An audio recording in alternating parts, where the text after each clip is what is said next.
Welcome back, folks. We got a real wild one today.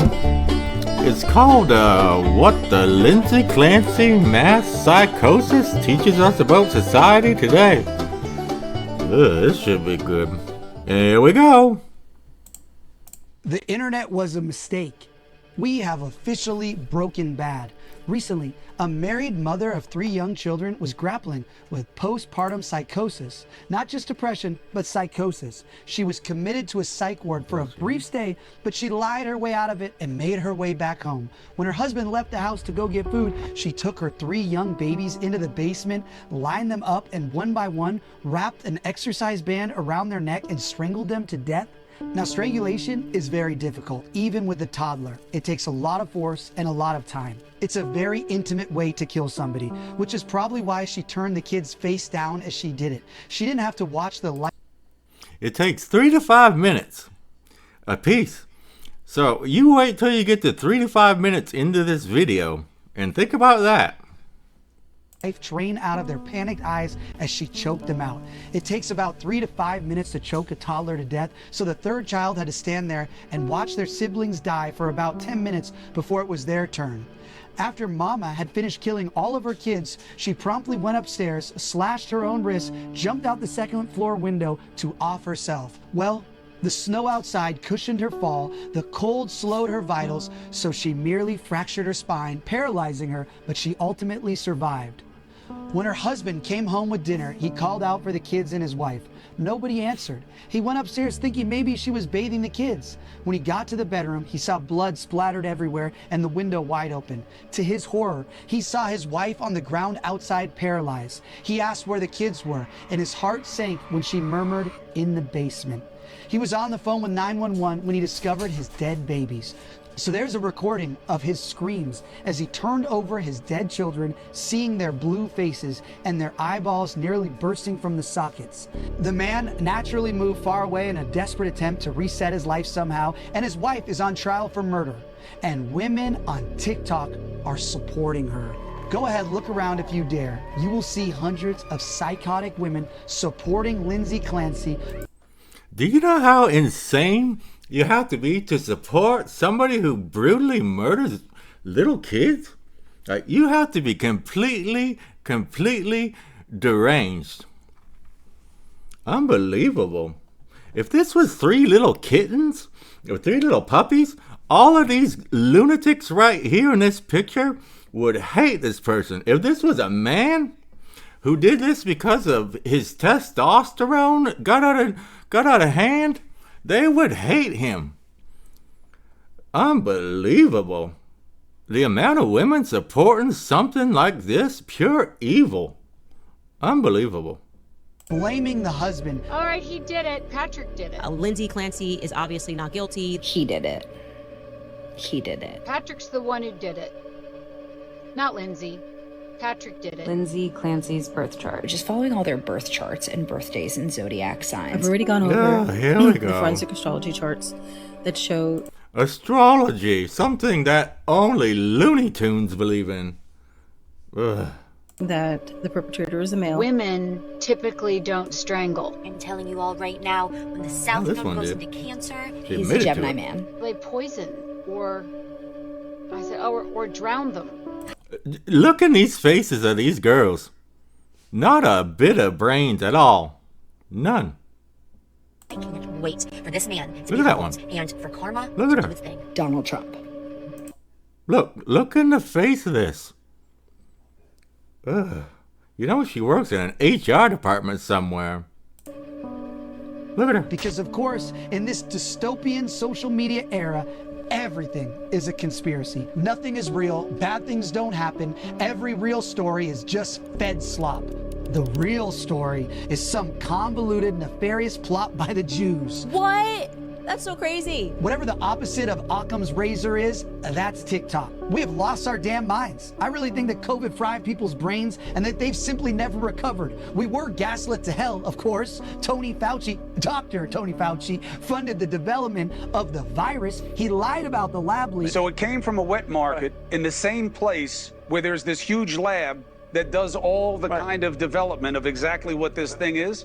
That's some coincidence.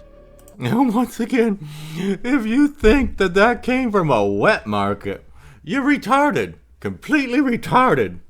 That dipshit right there made millions of dollars creating it, and he killed millions of people. Oh, he just gets a blanket pardon for 10 years. Unbelievable how stupid people are. Here we go. They lied about the threat to kids. They locked everyone down. I wear Look at a that. mask to school. I wear a mask to school. It was like Doesn't that make you want to puke just looking at that right there? some horrendous globalized Stanford prison experiment. Our institutions completely eviscerated their own reputation and dignity. Gavin Newsom locked us down and then had a fancy dinner with friends at the French Laundry. The science told us that if you went paddleboarding alone in the middle of the ocean, you needed to be arrested for killing grandma. But of course, if you riot with 500,000 people, that's totally fine because viruses take a time out when it comes to social justice. Here we go. Our institutions so thoroughly destroyed any semblance of credibility that they ever had, and frankly, they don't deserve that trust anymore. But we've devolved into a buffoonish, low-trust society where now people see conspiracy and malice in literally every corner of human life. Nothing is real, but everything is real. But beyond that is something darker. It's not just that we've allowed ourselves to believe the craziest things. It's not that we've just jettisoned our critical thought. We've lost our humanity. Look at the animals who people are now celebrating openly. Luigi Mangione shot a healthcare CEO in the back and communists celebrated him. Women openly gushed over him and still do, even as... It's the women once again. Let's take a quick, brief look into history. Here we go. Oh, who's this? Manson family. Wonder who he recruited. Bunch of young women. They're not gullible at all, are they? Let's have another little peek. Oh, who are these folks? Mainly a bunch of crazy women. Let's have another look here. Oh, boy. Some more crazy women. Willing to believe anything. Except the truth. Here we go. He's pled guilty. Oh, yeah. He's a little pretty boy. Let's support him. What is up with this women be obsessed with, like, murderers and criminals and guys who beat them? Give them 13 chances? But when they get a nice guy who treats them well, they'll cheat on him so fast. Something wrong with their brains. They still simp for him? Now I know women have always been crazy. All famous you got that murderers right. get love letters in prison, so it's not exactly a new phenomenon. But we can have a discussion about daddy issues another time. That's not what this is. This is something That'd be more a good sinister. discussion. What explains the outpouring of love for the mom who strangled her kids? Why are people trying so hard to exonerate her? When some criminal migrant masturbates in front of children at a public beach, the dads rightfully beat the shit out of him. But a woman suffering with suicidal empathy intervenes to protect and comfort that child's sex. Look at this here now. She was enjoying the show. She loves it. I would love to see her internet history. You know what it would be. Let's take a quick peek into the black man. Oh, what's this? Let's just read it. Black men in the U.S. have substantially higher reported rates of several STIs than white men. Who could have ever guessed? Gonorrhea chlamydia rates are significantly higher among black Americans, with gonorrhea rates for black men reportedly 8.5 times higher than white men. What a shock. Syphilis. Black Americans account for disproportionately large share of reported cases. I can't read these words. HIV. Here we go. This is a real particular one. Disparity is particularly pronounced with black men, having a substantially higher lifetime risk of HIV diagnosis. Rates are especially high among black. MSM, what the hell is that? Yeah, that's all we really need to see, folks. And who are these white women just, oh, come on in through the borders? The black man. Who do we want to marry and date now? The black man. Unbelievable. Here we go. Here's a good way to ask a girl if she's got an STD or not without asking her. Have you ever dated a black man? Here we go. offender? When you see an invasion of Spain, you see a woke woman gleefully waving the invaders look at in. Is this what matriarchy looks like? Come on With in, this kind of boys. suicidal empathy that I'll be exploits dating the on noble you virtue quickly. of unconditional maternal compassion and perverts it towards the criminal dregs of society, all because wokeness now supersedes all normal virtue? We've heard that expression, it's a face that only a mother can love. I know I always heard it. We all know that unconditional maternal love, that superpower that God imbued into our mothers to make sure they loved us, irrationally loved us, so they didn't toss us into the damn river as shit. babies when we're crying all night long for months on end. Their maternal love must supersede all reason and normal emotion in order to make sure that they can even make it through. But now that irrational love isn't pointed at our own vulnerable children. It's been reallocated towards whatever group the algorithm has designated as the vulnerable class. Criminal migrants, drug addicts on the street, any and all of the worst cretins of the planet get full feminine favor and protection as long as they're not the ultimate Satan, You got that the right. white male. The hijack Go look in any business now, especially offices. Who works there? It's all white women and a bunch of immigrants. You won't find many white men. I don't even know where they work anymore. hacking of the maternal instinct didn't start with social media. It goes way back to 1995 when she watched Dead Man Walking as a teenager. When that film planted the seed that vile criminals deserve her heartfelt tears. Don't execute this man.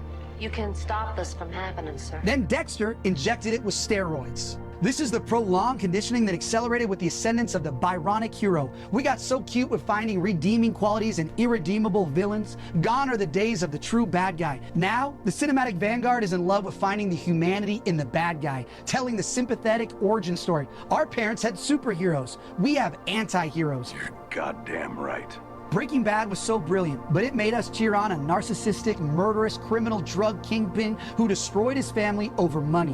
When Tim Burton did Batman, the Joker was a lunatic. But now the Joker gets his own, where he's the hero, and the climax of the film is him murdering the orderlies at the asylum. The arts dog-walked us here over decades, with films and television that inverted the paradigm of normal virtue. Cops are the bad guys, outlaws are the heroes, and man, do you see that manifesting in reality today. Scrolling through Mommy Sleuth TikTok is an exercise in pure insanity. Whatever this woke social media blob has done to the modern mind, it's gone far beyond internet sleuthing, and it's spawned an entire generation of hollow-out, depraved crazies. What It's a good point. All you guys out there that got a girlfriend or a wife, look through their TikTok feed. It will blow your mind. There'll be women teaching them how to take money from you and how much of a horrible person you are, how to take advantage of you, how to cheat on you, how to have situationships, teaching them that having 50 dudes in your ex-past that you slept with is perfectly okay. Ugh, disgusting.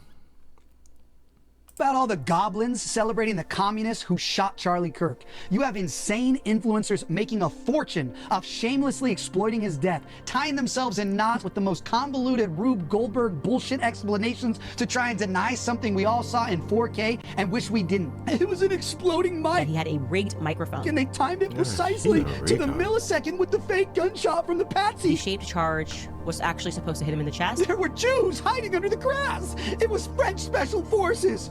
Just the craziest, most unhinged shit imaginable. And people believe it. Anything but what actually happened. It was a fruitcake with a furry boyfriend who's transgender, who's a left-winger. That's reality. You far leftist lunatics. Anything but the most obvious, straightforward explanation. In the world. The woke communists you saw on camera who have prints on the rifle killed. What a wonderful world that existed in the 1950s and 60s and 70s. It's all gone forever now. Forever.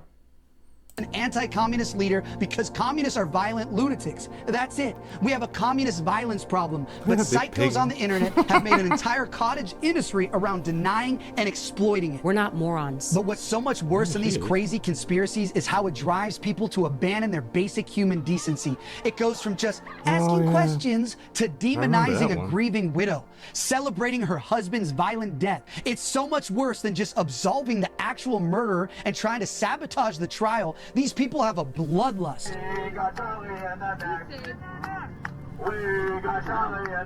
You know, for sure, this guy right here is only doing this to try to impress females. It's a bunch of simps and cocks and little fruitcake little fairies and lunatic women. That is it. Why do these men do that? Because they're either this close to being females themselves, or they're trying to impress women because they have no other way of getting them. No other way. What have you become when you celebrate an assassination like this? I don't care what your politics are. This was a father, a loving husband. You know, I was in D.C. in an interagency meeting when that communist shot Charlie. I was there advocating for the Palisades, trying to get things done to help us rebuild when everyone's phones started buzzing. Now, I never knew Charlie, but some of the president's cabinet members were with us, agency heads, people who were friends with Charlie and had worked with him for years, and they were devastated. It was one of the most grotesque and shocking moments I've ever seen in American history, but the reactions that followed were far more grotesque and reveal a sad report on where we are as a country. Teachers mocking his death, drag queens putting on assassination fashion shows. Who are these demons? What have we allowed ourselves to become? We have been Another example right there of a fruity little fairy floating around. so thoroughly demoralized, I fear that we can't get any lower. These things have fried our brains. Politicians have become full-time influencers and utter clowns, gesture-gooning instead of campaigning. We dress like slobs. We shrug away drug addicts defiling themselves on our streets. We celebrate murders and lawlessness with alacrity. We have no dignity anymore, and I don't know how we get it back. There you go, folks. If you weren't angry already today, you should be now. Can't wait to see all the lunatics writing nonsense in the comments. Hilarious. You know, they're all a bunch of babies. Exposing themselves, thinking they're doing something special. Bunch of retards. Bye!